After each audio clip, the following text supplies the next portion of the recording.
Good নুন everyone, কেমন আছো সবাই? এখন দাদার ব্যাগ গুছিয়ে দিচ্ছি। আমরা যেদিন বাড়ি আসার জন্য ট্রেনে উঠবো সেই দিন দাদারা এখান থেকে ট্রেনে উঠবে ট্যুরে যাওয়ার জন্য। আর এইবার দাদারা ট্যুরে যাচ্ছে মেঘালয়। সন্ধেবেলায় দুজন মিলে একটু বেরিয়েছিলাম, কয়েকটা জিনিস কেনার ছিল। আর পরের দিনই আমরা ঘুরতে যাওয়ার জন্য বেরিয়ে পড়ছি, তাই বোনের সাথে একটু দেখা করতে এসেছিলাম।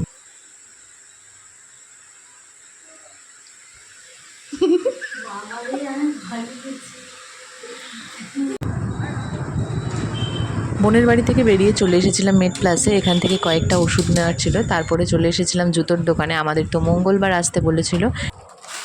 আর একটাই তো বড় জাম। এটা কত দিলে? 5? না, এটার কালারটা ভালো লাগছে। ওটা ভালো লাগছে না? বাড়ি ফিরে বসে পড়েছি ব্যাগ গোছাতে। চলো এখন ঝটপট ব্যাগটা গুছিয়ে নিই। আর তোমাদের সাথে তো ঘুরতে যাওয়ার ব্লগগুলো শেয়ার করবোই। দেখার জন্য অবশ্যই চ্যানেলটা সাবস্ক্রাইব করে পাশে থাকা বেল আইকনটি প্রেস করে দিও। এখানে আমার ব্যাগ গোছানো মোটামুটি ডান। চলো আজকের মতো মিনি ব্লগটা এখানে এন্ড করছি। দেখা হচ্ছে কালকের ব্লগে।